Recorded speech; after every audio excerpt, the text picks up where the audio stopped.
जनपद के रामपुर कला थाने के सामने हैं और यहाँ पर जो है 3 दिनों से एक पीड़ित न्याय की गुहार लगा रहा है। 4 महीने पहले बताया जा रहा है कि पीड़ित के बेटे की हत्या हुई थी, ऐसा पीड़ित का कहना है। हम जानने का प्रयास करेंगे कि 3 दिनों से यहाँ पर धरने पर बैठे हुए हैं, लेकिन अभी तक प्रशासन की तरफ से कोई कार्रवाई नहीं की गई है और ना ही तो पीड़ित से बात करने की भी कोई बात सामने आ रही है। पीड़ित 3 दिनों से लगातार यहाँ पर बैठा हुआ है, आप देख सकते हैं। और ये हम बात करेंगे उत्तर प्रदेश की जो योगी सरकार है। आखिर योगी सरकार का कहना है कि जो पुलिस होती है वो अपराधियों के नींद हराम कर देती है, लेकिन यहाँ पर इस तरीके से मामला आया है कि योगी सरकार को बदनाम ऐसे ही पुलिसकर्मी करते हैं। जिस तरीके से 3 दिनों से लगातार यहाँ पर थाने के सामने धरने पर बैठे पीड़ित हैं, लेकिन कोई सुनने वाला नहीं है। यही पुलिस वाले हैं जिस तरीके से योगी सरकार की कानून व्यवस्था पर सवाल खड़े करते हैं। आइए हम जानते हैं पूरा मामला और क्या है इन लोगों की मांगे और किस प्रकार से जो है 3 दिनों से थाने पर धरने पर बैठे हैं। क्या नाम है आपका? जब्बूलाल। क्या नाम है आपका? जब्बूलाल। जब्बूलाल। हाँ। कैसे क्या मामला हुआ है बताइए। ये मामला हुआ है, हमारा लड़का अपने बुआ को हो गया था। तो रोइए ना, पहले आप अपनी पूरी समस्या बताइए। तो वहाँ से मतलब गायब हुआ है। तो गायब हुआ है, ये भी पता चल रहा है कि कौन कौन मतलब जो है आदमी देखे हैं वो भी पता चल रहा है। तो हम बताए थे तो वही से पूरी समस्या बताइए। आप कौन है इनके? बहन। अच्छा, बहन है।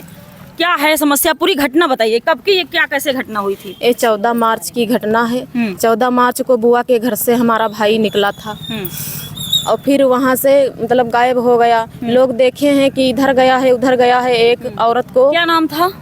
बबलू। बबलू नाम था। कितनी हाँ। उम्र होगी? उम्र 17-18 साल होगी। मतलब अभी शादी वादी नहीं हुई थी? नहीं, शादी नहीं हुई थी। 17 वर्ष का था। हाँ, 17 वर्ष। कहाँ पे गया था? बुआ के घर मतलब गया था, वहाँ से निकला था। कहाँ पे गया था बुआ के घर? मदारपुर। मदारपुर। हाँ। अच्छा। मदारपुर कब की घटना है? 14 मार्च की। 14 मार्च के सुबह वह 8 बजे मतलब निकला है। वहाँ से मतलब नहीं, घर नहीं पहुँचा। तब लोग ढूंढने लगे, पूछने लगे तो मतलब बोलते हैं, जो लोग देखे हैं तो बोलते हैं इधर को गया है। एक औरत साइकिल पर बैठी थी, साइकिल से था मेरा भाई और वो घूंघट ढकी थी, उसे कोई पहचान नहीं सका है मतलब। लेकिन कुछ लोग पहचान भी रहे हैं, वो बता भी रहे हैं, लेकिन तभी कुछ नहीं हो रहा है। लगभग कितने दिन हो गया है? 4 महीने हो गए हैं। मैम, तो किस पे आरोप है? आरोप है मैम, नाम भी दिए गए हैं, लेकिन कोई कार्रवाई नहीं। मुकदमा दर्ज? हाँ, मुकदमा दर्ज हुआ। क्या है आप लोगों की मांगे? और 3 से 4 महीने हो गया है, कोई कार्रवाई नहीं हो रही है। आज आप लोग जो है बबलू के हत्यारों को फांसी दो और ये उनका जो है फोटो भी लेकर के बैठी हुई हैं। क्या है मांगे आप लोगों? मतलब शासन से क्या कहना है? हमारा मांगे ये है कि PM रिपोर्ट दोबारा हो और जो SHO साहब हैं यहाँ के, वो कुछ काम नहीं करते हैं, वो हटे और दूसरे साहब का लल्ला गोस्वामी नाम है। हाँ, तो क्या मांगे हैं, किस प्रकार की न्याय आपको मिले? न्याय यही मिले, जब दोबारा PM रिपोर्ट होगी तो सही होगी। मैम खुला दिखा रहा है, वो बता रहे हैं आत्महत्या है। आत्महत्या नहीं, हमारे भाई की हुई है, वो मारा गया है। फिर चौथे दिन लाश मिली है वहाँ बड्डूपुर के आगे हुआ, बाराबंकी जिले में। फिर वहीं से पोस्टमार्टम हुआ था, वहीं सब हुआ था। तो आप सब लोग जो है गांव के ही ग्रामीण हैं? सब लोग गांव के हैं, मतलब रिश्तेदार। क्या चाहते हैं, किस प्रकार का न्याय मिलना चाहिए? किस प्रकार का न्याय मिलना चाहिए आप लोगों को बताइए। सबका यहाँ चाहिए, जो ये हो रहा है न्याय, तब न्याय चाहिए हमका। यहाँ पे देखिए कि हाथों में पोस्टर हैं और बबलू के हत्यारों को फांसी दो और थाने के सामने लगातार जो है 3 दिनों से धरने पर बैठे हैं।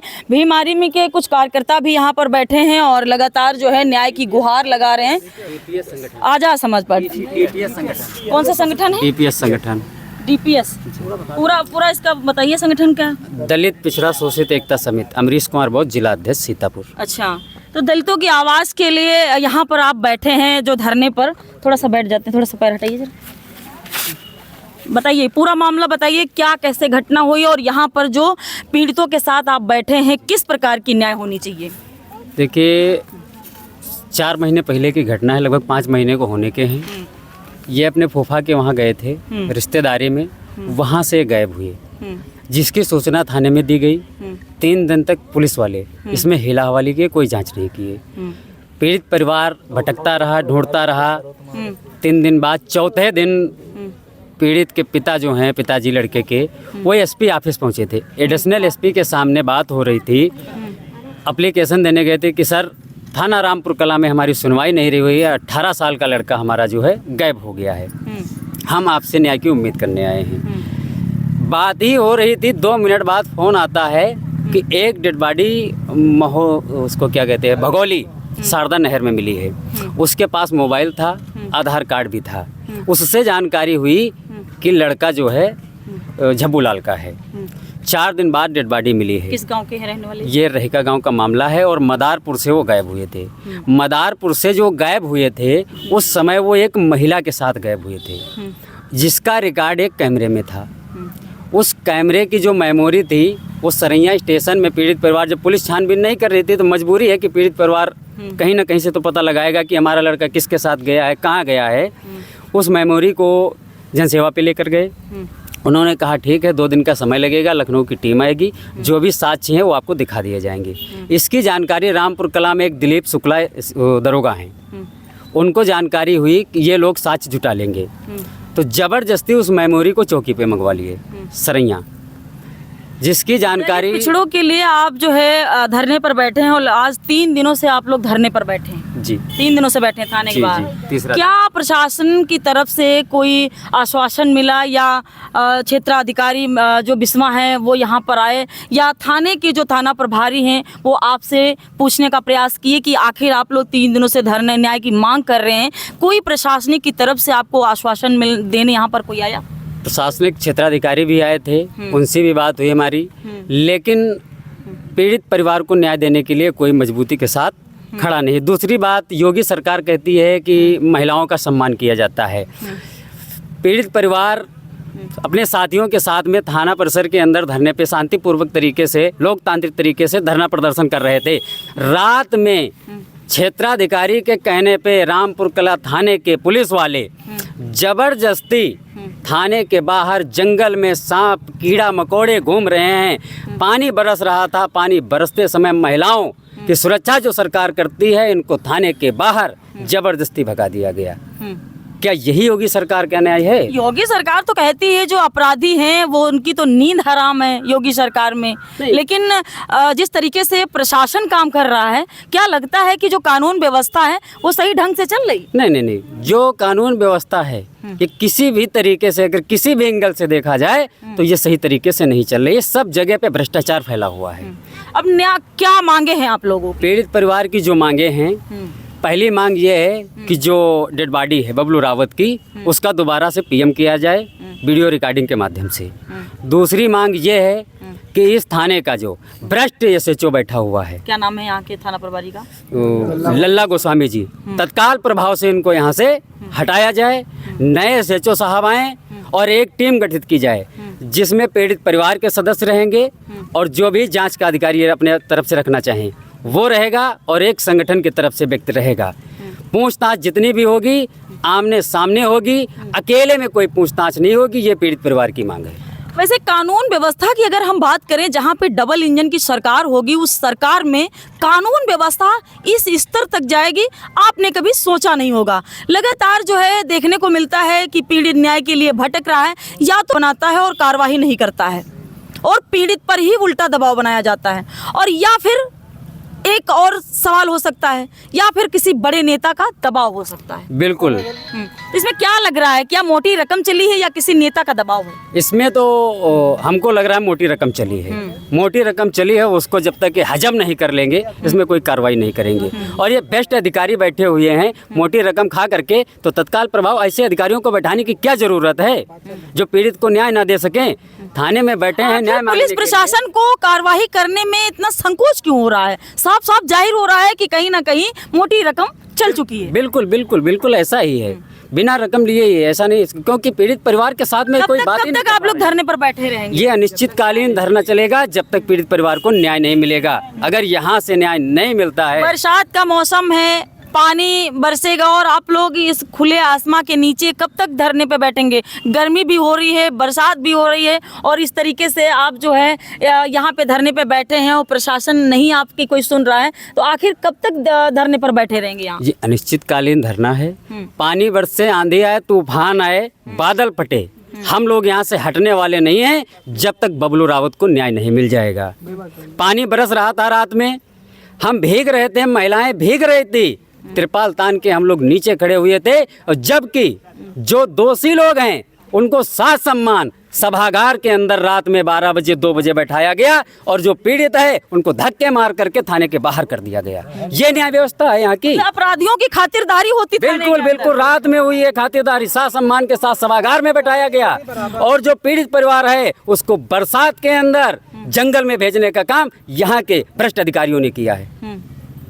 हो सकता है कि पुलिस दबाव में है, वो अपनी नौकरी बचाने के लिए दबाव में काम कर रही हो। देखिए, अगर आप दबाव में काम कर रहे हैं तो ऐसे अधिकारियों को हमको कोई जरूरत नहीं है।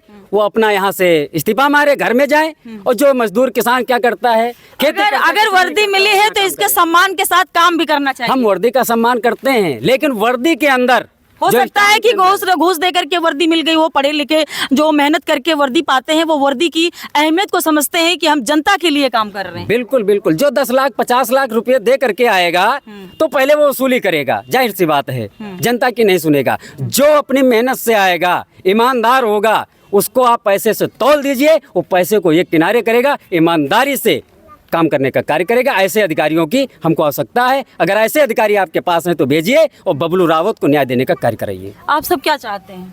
हम सब यही चाहते हैं कि बस न्याय मिले बस। अच्छा, ये सब परिवार के ही लोग हैं। क्या चाहते हैं, किस प्रकार का न्याय होना चाहिए? सर, हम चाहते हैं कि परिवार में न्याय हम लोगों को मिले, और अगर न्याय हम लोगों को सर मिलता तो हम लोग इतने आदमी लेके धरने पर क्यों बैठते? हम लोगों को न्याय नहीं मिल रहा है। आप सभी लोग क्या चाहते हैं कि किस प्रकार का न्याय हो? इनके साथ जो है आप लोग पोस्टर लेकर के बैठे हैं, किस प्रकार का न्याय हो? मैडम, न्याय चाहिए हम लोगों को। हाँ, न्याय मिलना चाहिए। न्याय चाहिए। कब तक धरने पर बैठे रहेंगे? जब तक न्याय नहीं मिलेगा हम लोग नहीं तब तक हटेंगे। धरने पर बैठे बबलू रावत रहेंगे। को न्याय मिलना चाहिए। हाँ, जब तक न्याय नहीं मिलेगा तब तक ये पीड़ित परिवार देखिए कि महिलाएं बच्चे लेकर के महिलाएं बैठी हुई हैं, और 3 दिनों से यह धरना चल रहा है, और अनिश्चितकालीन यह धरना चलेगा। और फिलहाल के लिए आप लोगों ने कुछ 3 दिनों में कुछ खाया पिया यहाँ पर जो धरने पे बैठे हैं? आप देख लीजिए, हाँ। 3 दिन के बाद कल रात में हम लोग व्यवस्था किए हैं, सिलेंडर भी आ चुका है, भगोना भी आ चुका है, मतलब यहाँ पर खाने वाने की भी व्यवस्था अब ये लोग कर रहे हैं, क्योंकि अनिश्चितकालीन जो है यहाँ पे धरना करने का जो है घोषणा कर रहे हैं कि यहाँ पर धरना होगा जब तक न्याय नहीं मिलेगा पीड़ित परिवार को। तो खाने पीने की भी व्यवस्था आपने कर दी? जी बिल्कुल, खाने पीने की पूरी व्यवस्था है। हाँ। और हम अनिश्चितकालीन बैठेंगे। और एक बात आपको और बता दें, जिस घर की ये घटना है, इसी घर में जो बबलू रावत के पिताजी हैं, इनके सगे भाई को 2 साल पहले जिस तरीके से बबलू रावत की हत्या हुई है, सेम उसी प्रकार से इनके भाई की भी हत्या हुई थी, जिनका 1 महीने का लड़का था, छोटा सा लड़का, आप देख लीजिए 2 साल का लड़का है। उन पे क्या बीतरी होगी, उनकी पत्नी भी बैठी हैं, आप पूछ लीजिए, उसमें भी कोई साक्ष्य नहीं मिले थे। उसी प्रकार से जानते हैं महिला से, कौन है आप हैं? ये हैं। ये देखिए, छोटा सा बच्चा, 2 साल पहले इसके पिता का साया इसके सर से हट गया है। आप बताइए, ऐसे भ्रष्ट अधिकारी इस थाने के अंदर बैठे हैं, इसके पिता के कातिल को आज तक नहीं पकड़ पाए हैं। और सेम इसके चाचा के साथ, ऐसे भाई के साथ में सेम उसी प्रकार से घटना घटित की गई है, और ये लोग कह रहे हैं आत्महत्या है। एक फोटो दिखा दीजिएगा, यहाँ पे जो लोग मौजूद हैं, फोटो लाइए हमको। नहीं, फोटो देखा है हमने, देख लिया। आप देख लीजिए कि कोई बता दे कि ये डूब करके ये आत्महत्या है। कोई बता सकता है कि ये आत्महत्या है? कोई नहीं बता सकता आत्महत्या है। इसकी हत्या की गई है, और ये लोग मोटी रकम लेकर के इसको आत्महत्या देने का रूप दे रहे हैं। अब देखना यह होगा कि ये पीड़ित परिवार इस तरीके से न्याय की गुहार लगाता रहेगा, और यही थाने के सामने जो है धरने पर बैठा रहेगा, या प्रशासन के कान में जूं तक जाएगी, क्योंकि पुलिस प्रशासन जिस तरीके से काम कर रहा है, ये कहीं ना कहीं जो है कानून व्यवस्था पर बड़े सवाल खड़ा कर रहा है। अगली रिपोर्ट 2 घंटे के बाद ये भी देखेंगे कि यहाँ पर 2 घंटे के बाद जो प्रशासन है वो क्या एक्शन ले रहा है, और लगातार जो है पीड़ित की आवाज़ को उठाने के लिए, वैसे तो बहुत सारे लोग बड़ी बड़ी बातें करते हैं, लेकिन क्या इन पीड़ितों की आवाज़ को उठाने आया है? इन पीड़ितों का दर्द कोई समझने आया है? जब अंधेरी रात में इस तरीके से, जब बरसात के मौसम में ये लोग यहाँ जब धरने पर बैठे रहेंगे तो इनसे कोई पूछने आया है? बातें तो बड़ी बड़ी की जाती हैं, डबल इंजन की सरकार बड़ी बड़ी बातें करती है कि हमारी उत्तर प्रदेश की पुलिस बड़ा अच्छा काम कर रही है, हर चौराहे पर जो है अपराधियों की नींद हराम कर रही है। ये रामपुर कला थाने की जो पुलिस प्रशासन है कहीं ना कहीं बड़े पैमाने पर चल रही है, बड़ा भ्रष्टाचार हो रहा है। तो मैं कहना चाहती हूँ कि जो लखनऊ में बैठे आला अधिकारी हैं उनको देखने की जरूरत है इस रामपुर कला थाने को, और जांच करने के निर्देश भी दिए जाएं ऐसे थानों पर। जिस तरीके से आज पीड़ित 3 दिनों से न्याय की गुहार लगा रहा है, यहाँ पर महिलाएं भी बैठी हुई हैं, बुजुर्ग महिलाएं बैठी हैं, बच्चों को लेकर के कुछ महिलाएं यहाँ पर बैठी हैं, लेकिन अभी तक कोई प्रशासन की तरफ से इनसे कोई हालचाल जानने नहीं आया है। अगली रिपोर्ट में देखिए।